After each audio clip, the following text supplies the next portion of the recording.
Hello everyone, welcome back to another episode of Youth Today, the show where we dive deep into issues that matter to young people. Today I will be talking to Austin, a member of Youth Parliament. Sir, can you introduce yourself to us and tell us a bit about what you do? Well, first of all, thank you for having me on. As you said, my name is Austin. I'm the Member of Youth Parliament for Telford and Wrekin. I got elected around, I'd like to say about February, March time. Started my term around April.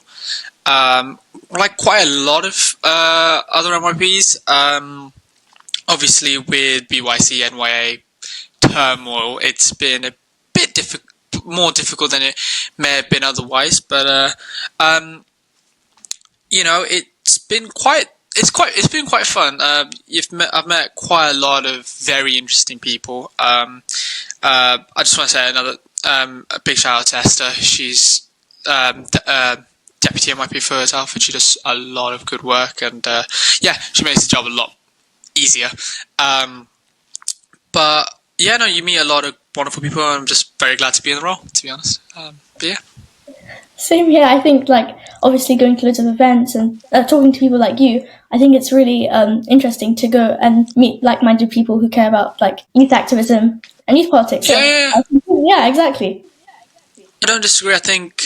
I think when you're in this kind of world, I think it's very easy to kind of feel alone, almost. Like, it's very easy to go around and think you're in this battle alone, and you're the only one who's genuinely trying to go and make something. So the UK Youth Parliament programme is just brilliant because, as you said, you meet so many people that just think very similar to you and genuinely share that same drive to try and, change things. And, ultimately, that's the most important thing, right? I've met so many good MYPs. Yaqub Ahmed, he's I think Newcastle. He's a brilliant MYP. Cameron Holt, never would have met him. Never would have known what he's done. There's quite a couple other MYPs that I'm sure I could mention, right? And you just got to sit there and be very proud of them and be very happy with what they're doing, and it serves inspiration for you to go on, but it's also people you can collaborate with, people you can create projects with, and ultimately try and get that national change that you got into your politics for. And that's incredible because we're young. That's another thing, I'm 17. To even think about doing some of the stuff that I want to do at my age, if you told me that, when I was 13, 14, I'd have laughed at you. So it's just really nice to have that platform. I think that's the best part, I reckon. Sorry, there's a lot I can say about that. No, I agree. What is one of the highlights then, as a youth MP, something really interesting you've done recently? Well, there's quite a couple things actually. Just thinking about it. So for up in Telford, we've been doing something called the Wellbeing. There's something that's been very. My predecessor Ray was, brilliant MYP. It's quite the tough act to follow. But he championed this year of Wellbeing about mental health, and it's something I agree with because I think mental health. I think I went to this APPG event. You were there as well, and Alistair Campbell spoke there, and I think he was very right with what he said. That I think up till Theresa May, I think governmentally we had an emphasis on mental health. We were starting to realise, yes, this is an important thing that we probably should take care of because mental health is something we definitely have to take care of. For young men under 24. Suicide is the highest killer. It's an issue that probably doesn't get enough attention than it should, considering how big an issue it is, And I think over the last couple of years, it is definitely disappointing to see a kind of drop in emphasis, almost. Which, it's a shame, really. Obviously, Keir Starmer's come in, new party, new government. are we going to have any change on that? That's, I guess, the exciting but terrifying thing. Keir Starmer's going to be there for 5 years, so his opinions and what he decides is important is going to be very important for the course of the country, because 5 years is a long time, as all of us know. So I think on the local level, we are trying to get, mental health is a really important thing. It's not even just me. Kaylee Monk, she obviously is, made a website, Open Minds. She's MYP for Staffordshire. We're trying to make a website to help with getting young people resources regarding mental health and helping with that. But it has to go deeper than that. We need national change on that, definitely, because there are many systemic issues that cause it, if you ask me. And as I said, I think only action from government can really cause that huge effect. I think that's kind of self-explanatory, though. I think that's something that most people would agree on. So that's just my views on that. No, of course. Obviously, there are steps being taken to improve the mental health of young people, but there's definitely more that can be done. Absolutely. So I completely agree with you. Absolutely. Yeah, exactly. What are your thoughts on current accessibility of mental health services for young people? What do you think maybe the government can implement to aid young people with mental health issues? How can it be improved? Well, in terms of accessibility, good question. I think it depends on where you live across the country. Definitely. I think especially in areas that for a long time have been, deprived because they haven't got as much funding from government, and councils are having to cut services, and, compare that to other councils where maybe it's a bit better financially, that's where you see the stark divide. I think something that's been really sad is how our councils have been completely and utterly cut to the bone, and it has a really detrimental effect. Back in Telford, I think Beam Centre, when it got closed down, I think that says everything, because Beam was something that really helped something. It was very early diagnosis. It's something that helped people get the help they needed before it escalated into a bigger problem. So things like that closing down is exactly the problem, I think. Early diagnosis, I think the problem is we let mental health escalate into a much bigger problem than it probably could be if we had that early intervention in. And the worst part is, as you can see, where I live, where I represent, places like that being closed down, I think that says everything, and it's appalling. I think there are plenty of people who are part of the Telford Young People's Forum who, weren't happy at all about it, and, I think that says everything, right? Because if you really want to challenge mental health, you need to be upfront about it, you need to get there quickly, you need to go and do that. And I think in certain areas of the country, councils are having to make, and I understand it's not easy decisions, but they're having to make really, really difficult decisions about what to prioritise, and what we need is more funding. I know I'm going to sound like a broken record on that, but genuinely speaking, we do need more funding for councils, I think, because we shouldn't be putting councils in the difficult position of having to cut things like youth services or mental health centres or things like that to be able to afford other things that are just as important, especially when certain other councils don't have to do it. It only makes inequality worse, and it means that mental health, being a young person in this country, is a vastly different experience if you just live in a different postcode, and that's not necessarily a fair thing. You should get the help you need regardless of that. I think that's very fair. I think that's an ideal everyone wants. So I think what's important to me is we need to strive towards that. But I think that goes without saying. No, I completely agree. I think that there definitely needs to be an increase in funding in mental health services, because everyone deserves to have access to help. So I completely agree with you. So yeah, it's quite. Yeah, no, quite a down no. But no, it's something that needs to be talked about. Yeah, Because absolutely. if I think more people do talk about it, more people will recognize the need, and more people recognize the need means that we can, that's more pressure on the government to get actual change. So I think that's something that is important to me. Absolutely, I think it's important to a lot of people in the Young People's Forum that I represent. It's also very important to, I'm sure, you and everyone around. I think, yeah, it's something that I'm not necessarily unique about. Let's put it that way. But yeah, sorry, meandering on here. Yeah, But yeah, yeah, it's completely fine. Okay, let's look at a school setting now, where obviously loads of young people are there to learn.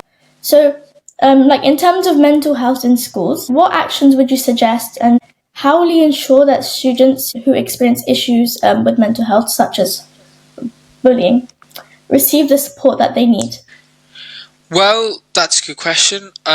First of all, I think just as a standard procedure, we should have counselling service uh, in schools, just right off the bat. Um, it's not necessarily the norm in all schools, and that's a shame because, and I argue, like the schools that often don't have those counselling services and don't have that mental health support embedded within the staff or the pastoral team or whatever,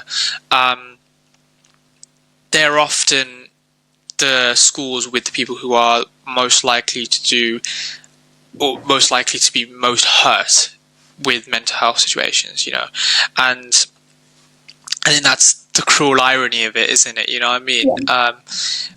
I think that's something we really need to start mandated, like school counsellors, um, Yes. or school therapists, where people can go and get that help. Um, it's just something I think that's very. I mean, you have school nurses, that's mandated. Yes. It's something that I think a lot of teachers have also backed.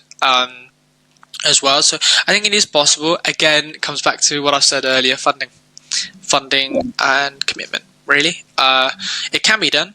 It is done in various other countries. I believe in a lot of Scandinavian countries they do it. So it is possible. It's not a ideal that we can't get. We can do it. Other countries do it. So I think that's something that we do need to work on.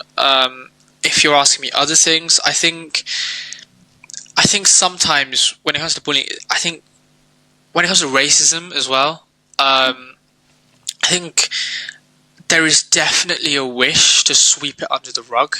That I mean, I've been to two schools, and I think it's not easy because I think the one thing that teachers don't understand when it comes to bullying is Yeah. the inherent fear of the victim to Yeah. feel like if they report, it's worse, Yeah. because I think that's the worst part. I think when it comes to the thing that I think everyone gets wrong about it is, when someone does say to you, "Hey, it's not like if they most of us as humans aren't engineered to try and create conflict. Or, it's not like that, you know what I mean? So if someone does come up to a teacher and say, "Hey, I'm getting," it means it's really, really bad, right? To another extent, and they're trusting you to go sort it. 1 hour detention and then enough is not going to fix that, if that makes any sense. I think this idea of reprisals in school is just almost completely and utterly ignored, almost completely dismissed, actually. And to me, it's quite stupid that.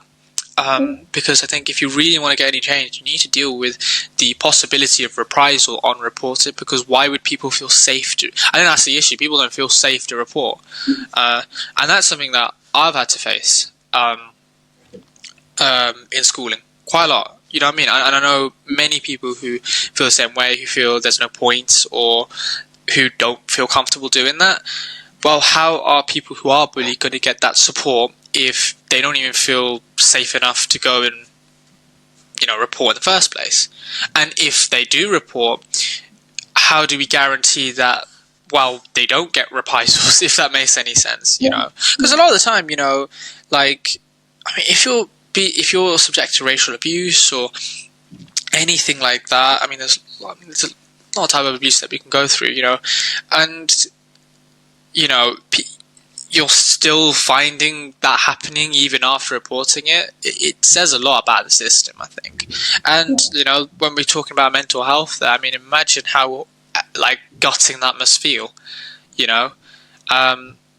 So no, that's something we absolutely need to change. I think that's just almost like a cultural thing, whether that's through teacher training, whether it's through curriculum changes, whether it's by different standards. I don't know. I think another thing maybe is PSHE. I think. Okay, okay, I do love my policy teacher, but PSHE across the country, I think most of us see it as a bit of a joke. Not necessarily because the topics itself are not important, because they are. But a lot of the time, it's very patronising for people who genuinely do know this stuff, if that makes any sense. Or it just fails to, do its job, which is to educate people about how they should act and what they should be doing, if that makes any sense. Yeah. And that's the real problem. I think PSHE, when the government kind of mandated that all schools should have some kind of PSHE in their curriculum, it's almost like it's been shoehorned for the sake of it. It'll be like shoehorned into this tutor time for half an hour, maybe 20 minutes out of the day. It doesn't really matter if you complete it. It doesn't really matter if you do anything. Most of us are bored out of our mind while doing it anyway. And that's not something that, it's not just a personal opinion. When I've had millions youth parliament meetings, this is something that's come up. And, well, you really do need to address that, because if you're having PSHE sessions that, quite frankly, aren't interesting, switch you off immediately, and, don't engage students, right? Yeah, exactly. Or engage people that you need that message to go across, then you might as well play paintball for that same 20 minutes. It will do us just as much good. That's the problem. There is no point trying to shoehorn things for the sake of it, or trying to tick a box. That needs to stop. If you really want to get real change, regarding that anyway, there has to be a huge rethink in terms of what resources are there, what course materials there. People do not need to have another written exam over PSHE. That's not what's going to fix things. What we need to have is either genuine discussions about this, straight up, or we need to have talks, or we need to have people come in to schools and speak about it on the individual level, because that will be more inspiring and more convincing than any written task or any fine match the boxes task or any of the other stuff that I think has gone on PSHE that just hasn't worked over the last couple of years. But yeah, no, there you go. There's some changes that I think I'd love to see. I think if you were asked a different person, I think there would be others, but I'd be very highly surprised to see people not necessarily agree. I think that's something that, in my discussions anyway with other MYPs and other people, that's definitely come up a lot. So, if Kistama, if you are watching this, get on with that, yeah? No, I definitely agree. I think in PSHC lessons, I guess I do agree with you, not just focusing on funding. Obviously, funding is important, but also engaging with young people. It's really important to have all the facilities that young people need for their mental Oh, health within 100%, yeah. schools. But it's also important that they're engaged with these facilities and focusing on engaging young people with the mental health facilities around them so they can be, I guess, properly utilized Yep. and to create the biggest impact. I definitely agree with that. It's something very important in our PSHCE lessons.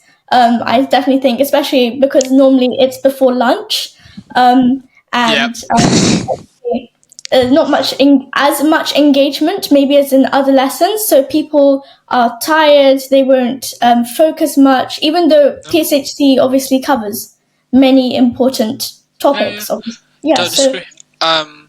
I think, well, you're right, aren't you? You know what I mean? Like, yeah, I think often, as I said, the shoehorned in, isn't it? yeah, It's a target. It's just to tick the box for an offset rating. That's how it feels. yeah, That does need to change heavily. And I'm not saying the people who are creating resources or putting effort behind the scenes are necessarily horrible people who, that's not what I'm trying to say. At all, actually. I just feel that I think nationally people have just felt flat on that, and yeah, I think you just need to remember who you're trying to get the message to. yeah, exactly. That's it, really. But that's fixable. That is something that you can do. As you said, you don't need necessarily a lot of money behind it. You don't necessarily need to do that. It's just a different approach. I think that's the way to Yeah, put it. yes. But like, what ways do you think older people or can do to engage young people in PSHC or like mental health or topics surrounding them? What can like they do to get us engaged and listening? Well, that is a good question. I mean, as I said earlier about, patronization or condescension, I think it's so easy to do it. It's almost like subconsciously. I think that's the problem. Like, just from the start, like, I no one's going to listen to you if you're coming in very condescending or patronizing, or you come off that way. If that makes any sense, right? You need to realize a lot of these students do know they're not utterly stupid, you know what I mean? Like, they have their own views on these issues. I think what we need to move past, actually, is almost, I think the problem is older, teachers or whatever. I think the problem is they tell a very black and white story regarding all these issues. You understand? This is 100% bad. This is 100% good. You should not do this. This will kill you. This is bad. You understand? Yeah, Nuance. That's the thing. You're talking to young people here. You know what I mean? I turn 18 at the end of this year. I'll probably have alcohol in my life. I'm a betting man. I'll probably gamble. See, those two issues aren't necessarily wrong in itself. It's coming down and saying, hey, yes, but gamble responsibly. Or drink responsibly. You know what I mean? And I think sometimes young people will listen to their role models more than they'll ever listen to their teachers, just as a fact. So, there are so many people who young people look up to, footballers, footballers, celebrities, who've said very powerful messages about mental health and what they do. Genuinely, just enlightening young people about what they say, I argue, would have much more effect than what a teacher may say, because I think, just playing me, maybe not in a rude way, but, it is difficult to, stay and listen to the same teacher that may have, taught you before, or, you know what I mean? Not because we hate them or whatever, it's just, it's not as necessarily captivating. I think that's the word. yeah, So I think I think if I was having any advice to older adults who want to do this, I think it's just a case of sometimes less is more, definitely. yeah, Remember your audience and use the help around you. Use the people around you who are speaking about it, who will have that broader appeal among young people who use them. That's what they want as well. Because because you're going to get a lot more success that way. 100%. Yeah, exactly. Yeah. No, I completely agree. Last thing that I want to ask is, do you think it would be useful to bring in, like, for instance, mental health talks or like talks on issues in PSHCE, Absolutely. for example, and bring people in Absolutely. who have experience, Absolutely, yeah. yeah, because Absolutely. I mean, sorry, I have to, no, that's fine. I completely agree. I remember back in my old school, down in Wolverhampton, a man called Gordon Jeffers. I think that's his name. It's been a long time. I think this was in year 9, year 10. It was a long time ago. Feels like a long time ago now. But, I think when you do have very, very good motivational speakers coming in and telling you their story, you know what I mean, telling you their personal struggles and how this message is important, that does such a good amount of good, because I'll tell you this, we'll talk about him. You know what I mean? After class, we'll talk about, hey, this guy was good. Oh, this guy was good. And, that's what you really need. If you want a message to stick, you need people talking about it after lesson. Not in a full... And, by the way, when I say that doesn't mean that teachers should go around forcing people to, that's never going... What I'm saying is people out of interest need to talk about it. And you're right, like, mental health, people who can talk about mental health, talking to young people in schools, it'd be brilliant because if they can bring that charisma and inspire young people face to face, then you're actually going to get a bit of change there. You know what I mean? Getting someone who's had a bit of struggle, who people can look up to, will always be more inspirational than some random teacher that you kind of know or maybe know, that's always in an assembly that you just switch off from. It's just a fact, isn't it? So no, I completely agree, completely and utterly agree with that. Yeah, no, I think one of the only PSHC lessons I remember, we had a drugs talk, and then someone who obviously had been addicted to drugs and seen like the effects it had on their friends. I think that really stuck with me more than any other PSHC lessons. I saw people coming out and like after the lesson, like talking about it, and like we had conversations about it, and I think that's what really sticks. So I completely agree with what you've said. I think that's something that a lot of people across the country would feel, genuinely. 100%, like, yeah, it's just true, isn't it? You're going to remember that, especially when you're younger. 100% you're going to remember that more than what a teacher says. Just painfully true. Yeah. No, I agree. All right then. Thank you for the wonderful discussion that we've had.